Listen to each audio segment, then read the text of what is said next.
আল্লাহ রাব্বুল আলামিন বলেন, وَلَقَدْ ذَرَأْنَا لِجَهَنَّمَ كَثِيرًا مِنَ الْجِنِّ وَالْإِنسِ لَهُمْ قُلُوبٌ لَا يَفْقَهُونَ بِهَا وَلَهُمْ أَعْيُنٌ لَا يُبْصِرُونَ بِهَا وَلَهُمْ آذَانٌ لَا يَسْمَعُونَ بِهَا أولئك كالأنعام بل هم أضل أولئك هم الغافلون জোরে বলুন আল্লাহু আকবার।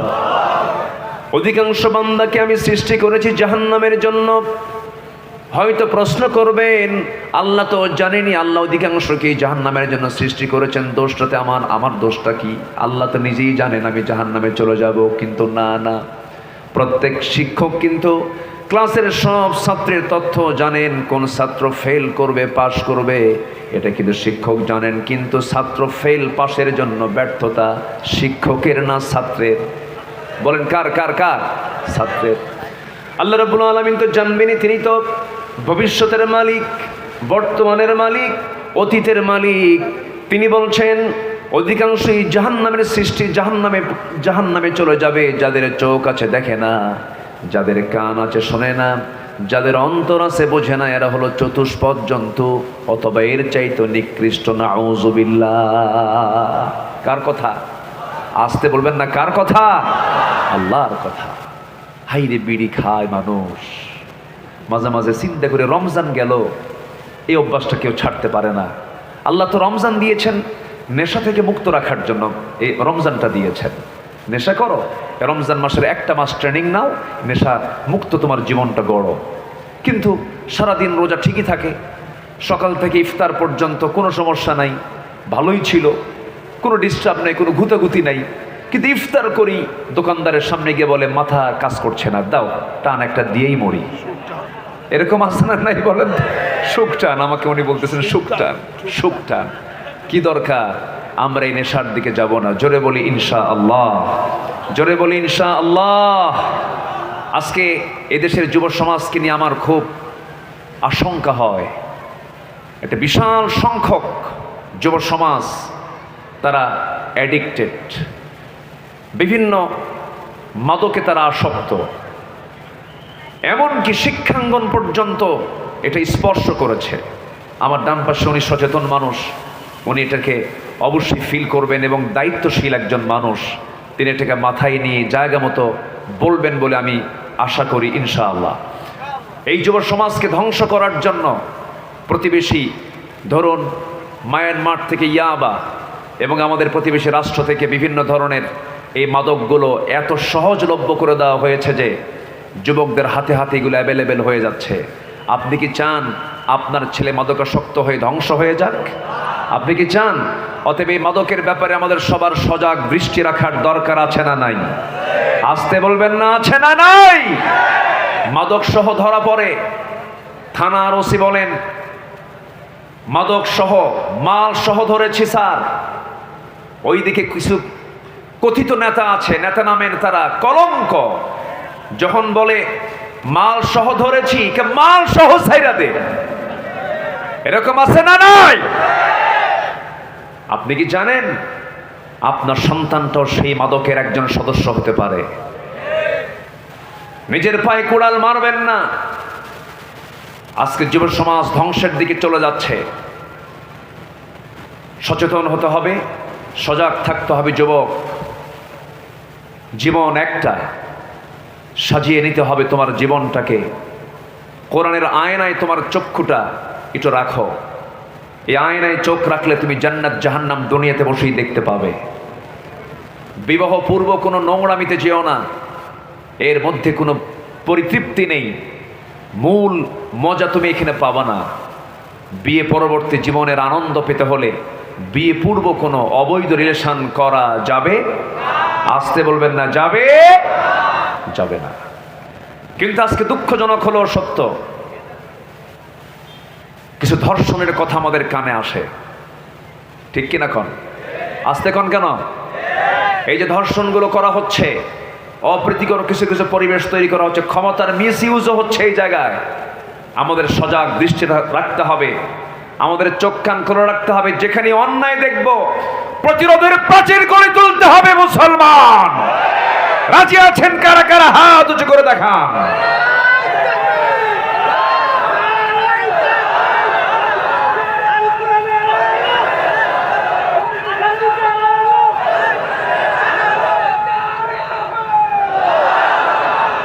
এই পাক ভারত মহাদেশ, এই সাবকন্টিনেন্ট শাসন করেছে এক সময় মুঘলরা। মুঘল বংশের যিনি মূল স্থপতি জহিরুদ্দিন মোহাম্মদ বাবর, তার ছেলে সম্রাট আকবর, হুমায়ুন, শাহজাহান, আওরঙ্গজেব, এরপরে বাদশাহ জাহাঙ্গীর, এই সমস্ত বাদশারা তারা বাদশাহী করেছে এই উপমহাদেশে। সেই কাবুলে তাদের বাড়ি ছিল। এর মধ্যে একজন বাদশার কথা মনে হলো, বাদশাহ জাহাঙ্গীর। সেই সময় তিনি এই উপমহাদেশের তিনি একজন বিশাল বড় একজন নেতা, তিনি রাজা, তিনি মোগল সম্রাট। তার দরবারে বসে আছেন এক হিন্দু মহিলা, বৃদ্ধা নারী। তার শরণাপন্ন হয়ে তার দরবারে গিয়ে বসে চোখের পানি ফেলে ফেলে কান্দে। বাদশাহ জাহাঙ্গীর বললেন, আপনি কান্দেন কেন? সমস্যা কি? উনি বললেন, জাহাপনা, আপনার রাজত্বের আমি একজন নাগরিক, আমার কি স্বাধীনতা নেই? কেন, কি হয়েছে মা বলুন? বলতেছে যে প্রত্যেক রাত্রিতে আমি আমার ছেলেকে বিয়ে করাইছি, নতুন বৌমা আমার ঘরে। মেয়েটা দেখতে সুন্দর, সুন্দরী বৌমা আমার। প্রায় একটা ছেলে আমার বৌমার ঘরে আসে, জোরপূর্বক ধর্ষণ করে চলে যায়, কিচ্ছু বলার সাহস পাই না। এটার একটা বিচার আপনার কাছে আমি চেয়ে গেলাম, আপনি এটার একটা সমাধান করবেন। বাদশাহ জাহাঙ্গীর মাথা নিচু করলেন আর মনে মনে ভাবলেন, আমার রাজত্বে এমন দুঃসাহস এটা আমার নিজের সন্তান ছাড়া কেউ করতে পারে না। উনি বিশাল টেনশনে পড়লেন, বিচার তো করতেই হবে। আল্লাহওয়ালা তো, বাদশাহ জাহাঙ্গীর আল্লাহওয়ালা ছিলেন। বললেন, বুড়িমা আপনি চলে যান, এটার ব্যাপারে আমি দেখছি। শুধু বলে যান যে কোন সময়টা আসে, টাইমিংটা কখন আমাকে বলবেন। বলে গেল। সেই টাইমে বাদশাহ জাহাঙ্গীর নিজেই তরবারি হাতে নিয়ে হাজির বাড়ির সামনে। সন্ধ্যা, সূর্য হেলে গেছে, অন্ধকার ছেয়ে গেছে। বাদশাহ জাহাঙ্গীর বুড়িমাকে শুধু ইঙ্গিত করলেন, আমি ঘরের মধ্যে যখন ঢুকবো তখন ঘরের লাইটটা আপনি বন্ধ করে দিবেন। ঘরের লাইটটা বন্ধ করে দেওয়া হলো। ইতিহাস বলে বাদশাহ জাহাঙ্গীর করলেন কি, ভিতরে ঢুকেই ওই জেনাকার যুবকটাকে নিজের সন্তান মনে করলেন। নিজের সন্তান মনে করে চক্ষু বন্ধ করে তরবারিটা হাতের মধ্যে কোষমুক্ত করে গর্দান বরাবর হাঁকায় দিলেন। মস্তক ছিটকে পড়ে গেল। মস্তক ছিটকে পড়ে যাওয়ার পর তিনি আস্তে করে বললেন, বুড়িমা ঘরের বাতিটা জ্বালায় দেন। ঘরের বাতি জ্বালায় দেওয়া হলো। আলো যখন জ্বলে উঠল, মাথা চেহারার দিকে যখন তিনি নজর দিলেন, সেই অপরাধী তাকে দেখেন নিজের সন্তান নয়। বলে ফেললেন তিনি, আলহামদুলিল্লাহ, আল্লাহ শুকরিয়া আদায় করে আমার সন্তানই অপরাধে জড়িত নয়। এবার বললেন, বুড়িমা আপনি আমাকে এক গ্লাস পানি দিন। এক গ্লাস পানি তিনি পান করলেন এক ঢোকে, এবং তিনি বললেন, বুড়িমা গতকালকে আপনি যে সময় আমাকে অভিযোগ আকারে আমার দরবারে গিয়েছিলেন, দিয়েছেন অভিযোগ, সেই সময় থেকে নিয়ে এই সময় পর্যন্ত এক ফোঁটা পানি আমার পেটে আমি নেই নাই। এরপরে করলেন কি, মাথার রাজমুকুটটা ওই মহিলার সামনে, বৃদ্ধার সামনে রেখে দিয়া বললেন, ও বুড়িমা, এই জামা রাজার রাজমুকুট আপনার পায়ের নিচে রেখে দিলাম। আল্লাহর কসম করে বলি, একজন নারীর ইজ্জতের দাম এই রাজত্বে এই রাজার মুকুটের চাইতেও হাজার হাজার গুণে বেশি। আল্লাহু আকবার বলেন। এই সাবকন্টিনেন্ট শাসন করেছেন এমন কিছু শাসকও ছিলেন তারা। আমরা এমন কিছু পরিবেশ আমরা দেখতে চাই, জোরে বলি ইনশাআল্লাহ। আমরা মাদক মুক্ত, নেশা মুক্ত, এরপর জেনা মুক্ত, এমন একটা সুন্দর সমাজ, একটা নিরিবিলি নিশ্চয়তা পাওয়া যায়, এমন একটা সমাজ আমরা দেখতে চাই না ইনশাআল্লাহ? আল্লাহ কবুল করুন, জোরে বলি আমিন। আরো জোরে বলি আমিন। তাহলেই তো আমরা জান্নাত পেতে পারি। কারো হক নষ্ট করে কি জান্নাত পাওয়া যাবে ভাই? জান্নাত পেতে হলে একটা আমল লাগবে, একটা গুণ লাগবে। আমি যেখান থেকে আমি আলোচনা করতে চাচ্ছি সে আয়াতের দিকে আমি যাচ্ছি আস্তে আস্তে, যেখান থেকে আমি তেলাওয়াত দিয়ে শুরু করেছি।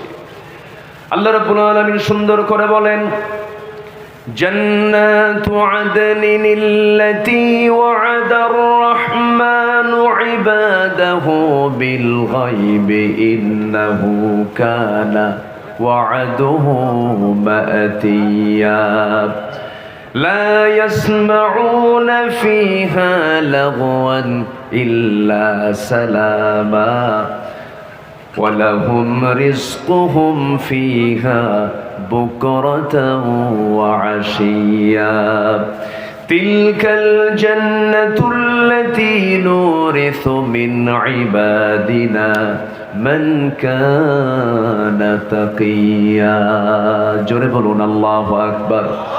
আল্লাহ রাব্বুল আলামিন বলেন, আমি তো বান্দাগুলোকে এমন জান্নাত দেব যেই জান্নাতের মধ্যে কোনো অনর্থক কথা বান্দার কানে যাবে না, আজে বাজে কোনো কথা শুনবে না, অনর্থক কোনো আওয়াজ তার কানে যাবে না, আজে বাজে কোনো শব্দ তার কানে যাবে না।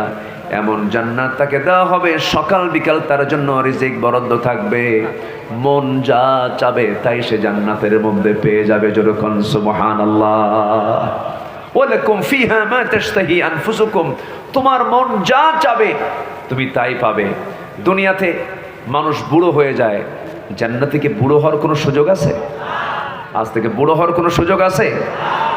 জান্নাতে বুড়ো হওয়ার কোনো সুযোগ নাই। জান্নাতে চিরযৌবন নিয়ে জান্নাতের অবস্থান করবে চিরকাল।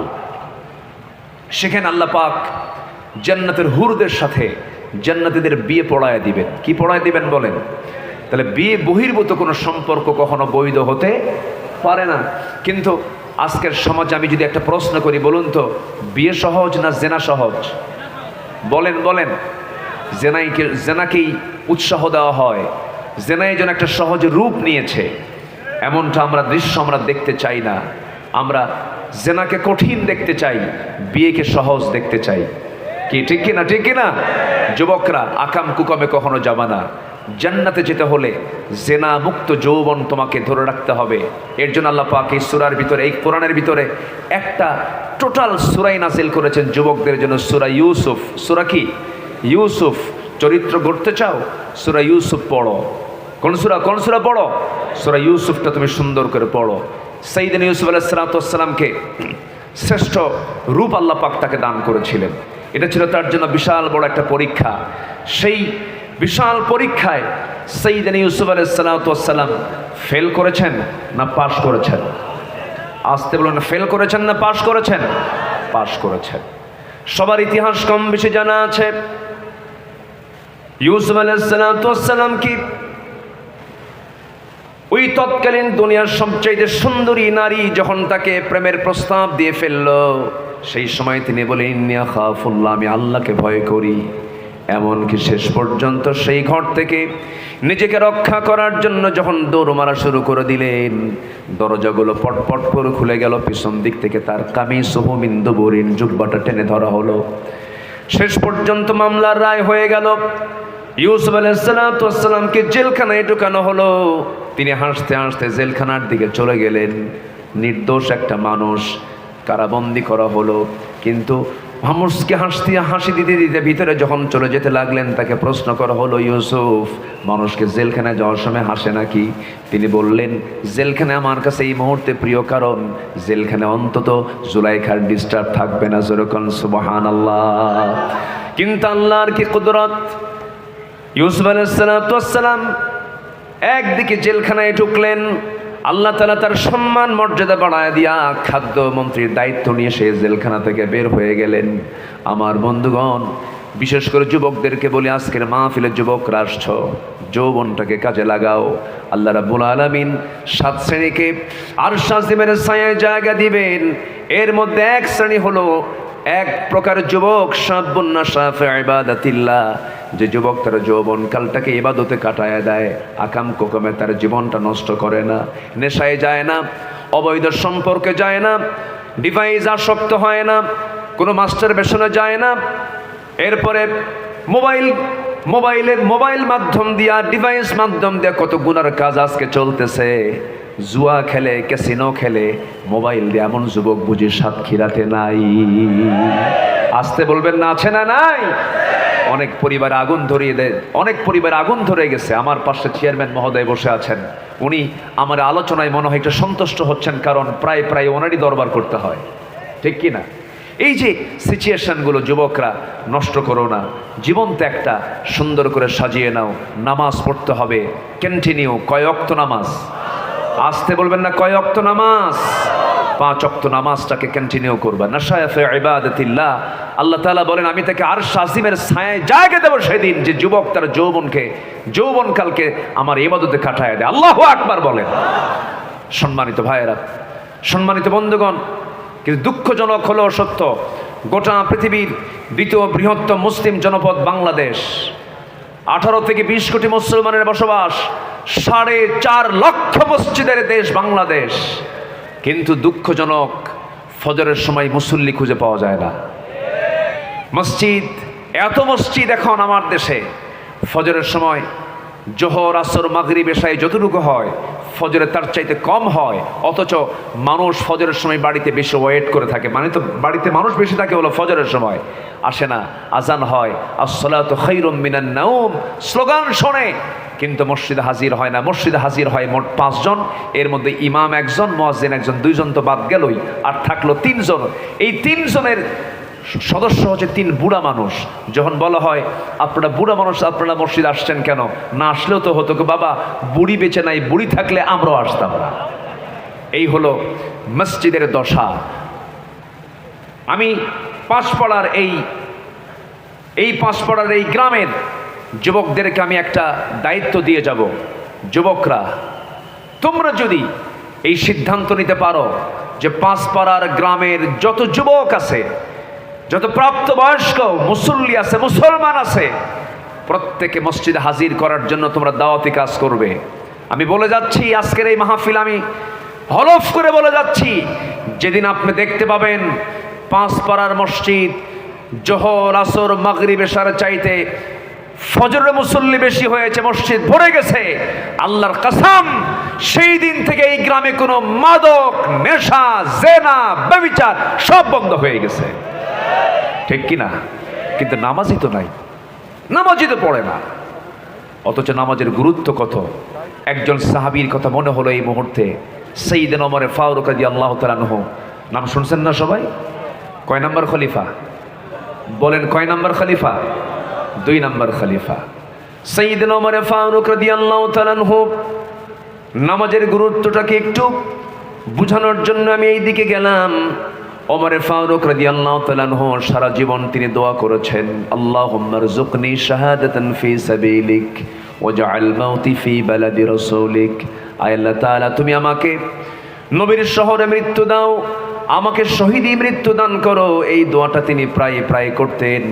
এই তো 1500 বছর আগের কথা বলছি। অর্ধ দুনিয়ার শাসনকর্তা তিনি ছিলেন, 40টা রাষ্ট্রের তিনি রাষ্ট্রপ্রধান ছিলেন। রোম, পারস্য তার নাম শুনলে থরথর করে কাঁপত। ওমর ফারুকের নাম কে না জানে? কেজরিওয়াল পর্যন্ত, ভারতের শ্রী মহাত্মা গান্ধী পর্যন্ত বলেছেন, বর্তমান দুনিয়ার সমস্ত অশান্তি দূর করার জন্য মুসলমানদের শাসক ওমরের মতো একটা শাসক দারুণ দরকার। সেই ওমর ফারুক রাদিয়াল্লাহু আনহু নামাজের কি গুরুত্ব ছিল দেখেন। তিনি দুনিয়া থেকে বিদায় নেবেন, এই দোয়া প্রায় করতেন। কোন এক ফজরের নামাজ পড়ার জন্য তিনি বাড়ি থেকে বের হলেন, মসজিদের দিকে রওনা দিয়েছেন। শাসকরা নামাজ পড়বেন আবার পড়াবেন। যে শাসকের মধ্যে নামাজ পড়ানোর যোগ্যতা থাকবে সে হচ্ছে একজন অবশ্যই যোগ্যতা সম্পন্ন শাসক। কারণ মুসলমানদের শাসক হওয়ার জন্য সবচেয়ে বড় যোগ্যতা হলো তিনি নামাজের ইমামতের যোগ্যতাও রাখবেন। আস্তে কন কেন? আস্তে কন কেন? আমার নবীজি শাসক ছিলেন, আবার তিনি রাষ্ট্রনায়ক ছিলেন। ওমর ফারুক সেই ধারাবাহিকতায় ফজর নামাজ পড়ানোর জন্য মসজিদের দিকে রওনা দিলেন। সর্বশেষ নামাজ সেদিন তার, নামাজ পড়ার জন্য চলে গেছেন, মুসাল্লায় দাঁড়ায় গেছেন। প্রথম রাকাত সুন্দর করে নামাজ পড়েছেন। দ্বিতীয় রাকাতে রুকুতে যখন চলে গেলেন, রুকুতে যাওয়ার সঙ্গে সঙ্গে এক আততায়ী, এক জালিম এসে তার ডান দিকে পেটের ভিতরে বিষাক্ত চাকু ঢুকায় দিল। নামাজ আর পড়তে পারলেন না, সেভ করার জন্য তিনি নামাজ ছেড়ে দিলেন। নামাজ ছেড়ে দেওয়ার সঙ্গে সঙ্গে আবার উপর্যপুরে আবার হামলা হলো। তল পেটে বিষাক্ত চাকু 2 বার ঢুকায় দেওয়া হলো। পেট থেকে ভুঁড়িগুলো বের হয়ে গেল কিছু অংশ। ওই ওমরে ফারুক রাদিয়াল্লাহু আনহু সেন্সলেস হয়ে জমিনে পড়ে গেলেন। মাথা উঁচু করে আর দাঁড়াতে পারলেন না, সেন্সলেস হয়ে পড়ে আছেন। কয়েক ঘন্টা চলে গেল। সমস্ত মুসল্লিরা জালিমকে ধরে ফেললো, পাকড়াও করে ফেলার পর তিনি সেন্সলেস হয়ে পড়ে আছেন। সকালবেলা হয়ে গেছে, ফজর নামাজ তো তার পরিপূর্ণ হয় নাই। সকালবেলা যখন তার চক্ষুটা তিনি খুলে ফেললেন, সেন্সটা ফিরে পেয়েছেন, কোনোভাবে রক্ত ঝরছে শরীর থেকে। সামনের দিকে তাকায় দেখেন তার সন্তান আব্দুল্লাহ ডুকরে ডুকরে কান্দে। ওমরে ফারুক বলেন, আমার কলেজার টুকরা আব্দুল্লাহ, তুমি কাঁদো কেন? তুমি কেন কান্নাকাটি করছো? তোমার বাবা ওমরের সারা জীবনের দোয়া ছিল আমি যেন শহীদে মত যেন পাই, শহীদে মত যেন আল্লাহ পাক আমাকে দিয়ে দেন। আমি বড় ভাগ্যবান। আমাকে যে আঘাত করেছে সে অন্য ধর্মের মানুষ, সে একজন অগ্নিপূজক, আবু লুলু মাজুসি, সে আমাকে আঘাত করেছে। আমি নিশ্চিত আমি শহীদ হয়ে যাব, নবীর শহরে আমার মৃত্যু হয়ে যাবে। আব্দুল্লাহ কেঁদো না, আমার জন্য পানি আনো তো। দৌড় মেরে 1 গ্লাস পানি তার সামনে নিয়ে হাজির করলেন। ওমরে ফারুক বলছেন, কলিজার টুকরা আব্দুল্লাহ রে, তুমি যে আমার জন্য পানিটা আনছো, এই পানি কিসের পানি আনলা? কাব্বা তৃষ্ণার জন্য মনে হয় পানি চাচ্ছেন, পানি পান করার জন্য পানি আনছি। ওমরে ফারুক বলছেন, আল্লাহর কসম করে বলি আব্দুল্লাহ রে, আমার কলিজার টুকরা সন্তান, আমার কলিজায় চুল পরিমাণ কোনো তৃষ্ণা নাই, আমার পানির কোনো প্রয়োজন নাই। আমার সবচেয়ে বড় তৃষ্ণা হলো ফজর নামাজ শুরু করেছিলাম, প্রথম রাকাত পড়তে পেরেছি, দ্বিতীয় রাকাতে রক্তাক্ত হয়ে আমি অজ্ঞান হয়ে পড়েছিলাম। ফজর নামাজটা আমার কমপ্লিট হয় নাই, ওজুর পানি দাও, ওজু বানায়া ফজরটা আমার আদায় করা দরকার। আল্লাহু আকবার, আল্লাহু আকবার।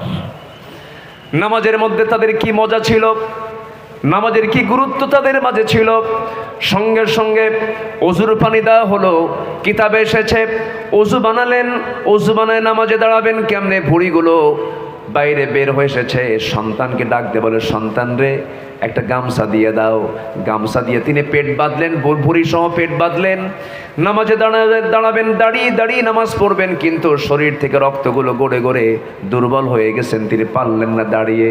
বসে পড়বেন, বসেও পারলেন না। শুয়ে শুয়ে ইশারা করে সর্বশেষ নামাজ তিনি আদায় করলেন। আদায় করার পরে বলছেন, কলিজার টুকরার সন্তান আব্দুল্লাহ, আমার সারা জীবনের শখ ছিল আমি নবীর পাশে ঘুমাবো। বছর 2 আগে প্রথম খলিফা আমার ভাই আবু বকরকে নবীর পাশে ঘুমায় দিয়েছি। আমার বড় শখ, আমিও নবীর পাশে ঘুমাতে চাই, কিন্তু জায়গা তো আমার না, জায়গা তো আম্মা জান আয়েশা সিদ্দিকা রাদিয়াল্লাহু তাআলা আনহার।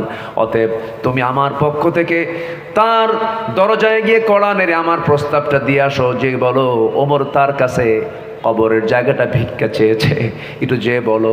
যে যখন তার সামনে যখন এমন আবদার করা হলো, আম্মা জান আয়েশা কাঁদতে কাঁদতে বলছেন, হারে জগৎধন্য একজন খলিফা, অর্ধ জাহানের একজন খলিফা, ওমরের মতো মানুষ আমার কাছে একটা সামান্য জায়গার আবদার করেছে, আমি আয়েশা আমার কবরের জায়গা অংশটুকু আমি ওমরে ফারুকরে দান করে দিলাম। আমার নবীর কবরের পাশে 2 জন শুয়ে আছেন, এখনো ইতিহাস যায় দেখে আসেন। এই যে 6 মাস আগে গিয়েছিলাম, তাদের 2 জনকে উদ্দেশ্য করে একটা আয়াত নাযিল হয়েছিল, লা তারফাউ আসওয়াতাকুম ফাওকা সাওতিন নবী, তোমরা তোমাদের আওয়াজকে নবীর আওয়াজের চাইতে বড় করো না। শায়াত খচিত, শায়াতের নিচেই তারা শুয়ে আছেন। আমার নবীর কবরের সাথে সাথেই তাদেরকে দাফন করা হয়েছে। আমার বন্ধুগণ, ওমর ফারুক রাদিয়াল্লাহু তাআলা আনহু রাসূলকে খুব মহব্বত করতেন, খুব ভালোবাসতেন। শুধু ওমর নয়, যত সাহাবী পৃথিবীতে এসেছেন নবীর সঙ্গে যারা সহবত পেয়েছেন, প্রত্যেকটা সাহাবীর মর্যাদা এত বেশি যে এত সম্মান তাদেরকে আল্লাহ রাব্বুল আলামিন দিয়েছেন। এত সম্মান দেওয়ার যতগুলো কারণ আছে, আমি যতটুকু ভাঙ্গাচোরা স্টাডি করে দেখেছি, আল্লাহর কসম করে বলছি, আমার কাছে মনে হয় প্রত্যেক সাহাবীরা জীবনের চাইতে রাসূলকে সবচাইতে বেশি ভালোবেসেছেন। যেরকম সুবহানাল্লাহ। আমার ভাইরা, আমার বন্ধুগণ, রাসূলকে কি পরিমাণ ভালোবেসেছেন তারা, তাদের প্রত্যেকের জীবন থেকে যদি আপনি একটু জানতে যান, বহু ইতিহাস পেয়ে যাবেন।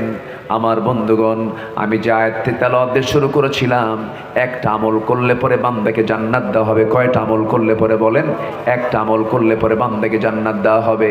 সে একটা আমল হলো, সে একটা গুণ প্রত্যেক বান্দার মধ্যে থাকতে হবে, সেটা হলো মান কানা তাকিয়া, যে বান্দা মুত্তাকি হবে, যে বান্দা খোদাভীরু হবে, যে বান্দা কাউকে না ভয় করে একমাত্র কেবলমাত্র শুধুমাত্র যাকে ভয় করবে তিনি আমার, চিল্লায় বলুন কে? জোরে বলেন, তিনি আমার কে? আল্লাহকে ভয় করতে হবে। আল্লাহকে যদি ভয় করতে পারি, তাহলে আমি সেই লোভনীয়, সেই কামনীয়, সেই প্রত্যাশিত, একটা অকল্পনীয় জান্নাত আমরা পাবো। জোরে বলি ইনশাআল্লাহ। কিন্তু আমি যে আল্লাহকে ভয় করি, এটার সিমটমটা কি? আমি যে মুত্তাকি পরহেজগার, এটার কিছু সিমটম আল্লাহ পাক কোরআনের বিভিন্ন জায়গায় তুলে ধরেছেন।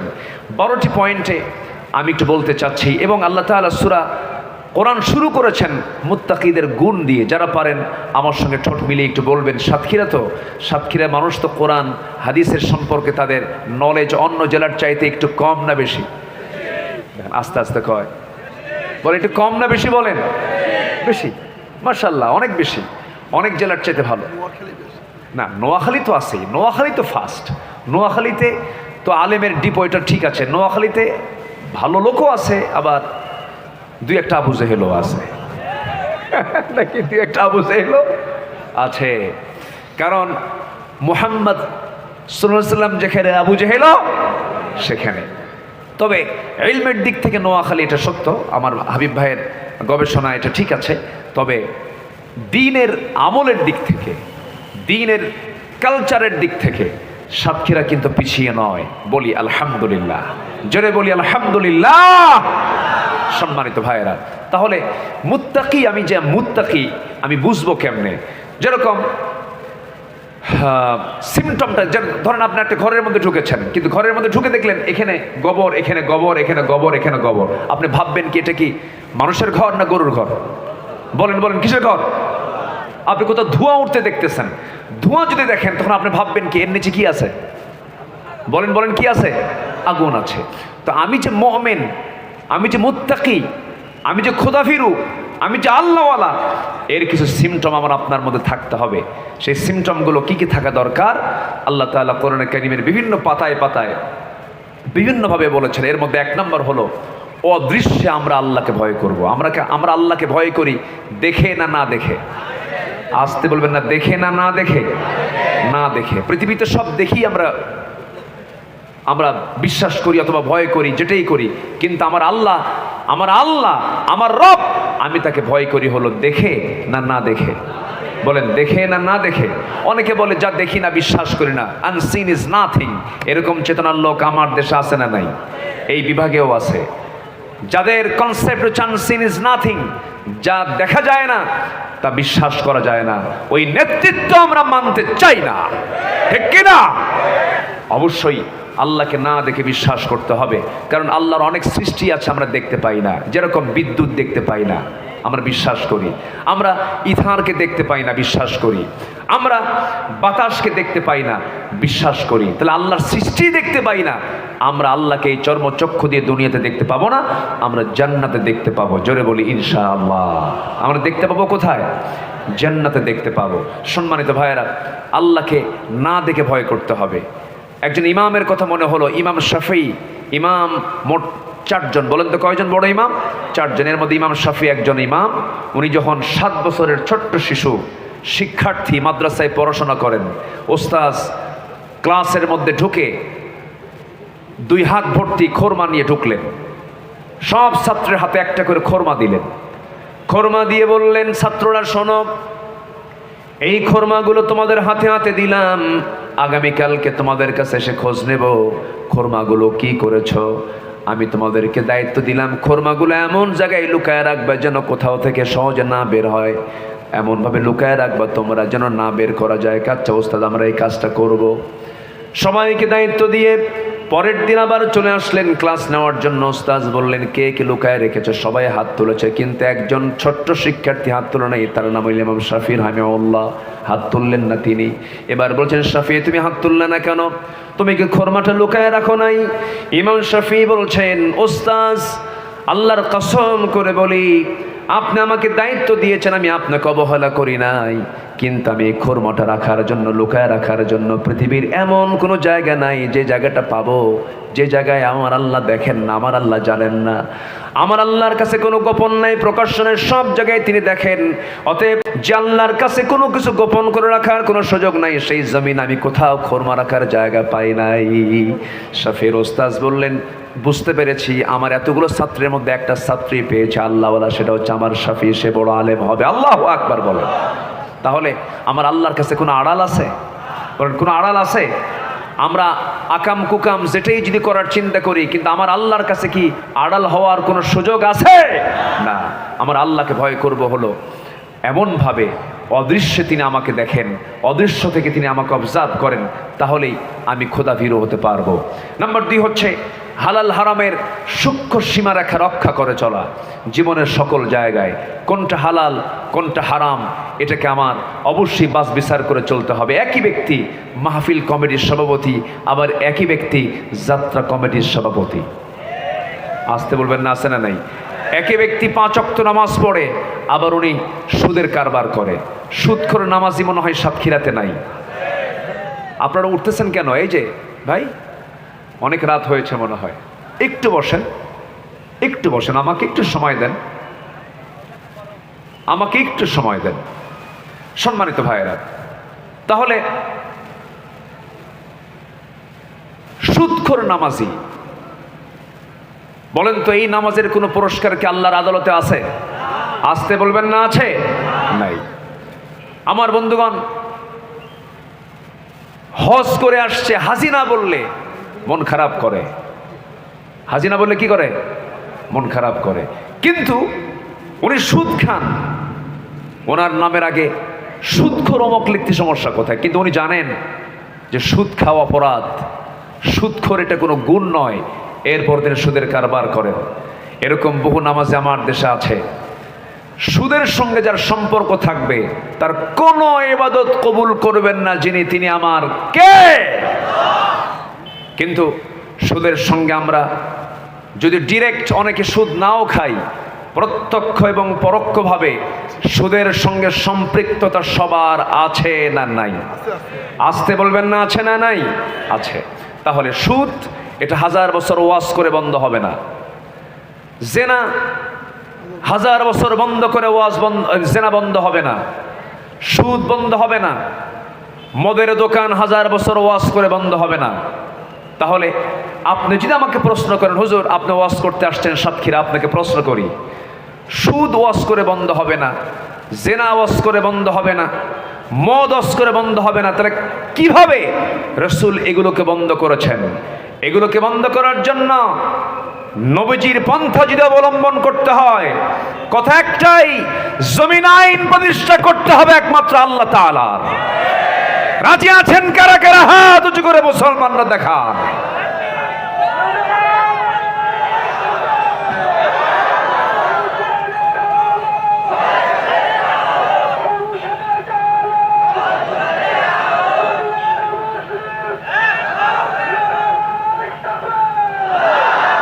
আল্লাহ কবুল করুন, জোরে বলে আমিন। আমার নবী ছিলেন 12 লক্ষ বর্গ মাইলের রাষ্ট্রপ্রধান। রসুলকে শুধু ইমাম রসুল মানবেন, রসুলকে শুধু সুন্নতে মানবেন, দাড়িতে মানবেন, টুপিতে মানবেন, জুব্বায় মানবেন, রাষ্ট্রনীতিতে রসুলকে মানবেন না, আপনি উম্মত হতে পারেন না, আপনি ভণ্ড, আপনি প্রতারক। রসুলকে মানতে হবে এক জায়গায় না সব জায়গায়? আসতে বলবেন না, এক জায়গায় না সব জায়গায়? সব জায়গায় মানতে হবে। তাহলে হালাল এবং হারাম কি স্পষ্ট জেনে হারামকে বর্জন করা, হালালকে গ্রহণ করা হচ্ছে একজন পরহেজগার বান্দার, মুত্তাকি বান্দার একটা অন্যতম গুণ। আল্লাহ আমল করার তৌফিক দান করুন, জোরে বলি আমিন।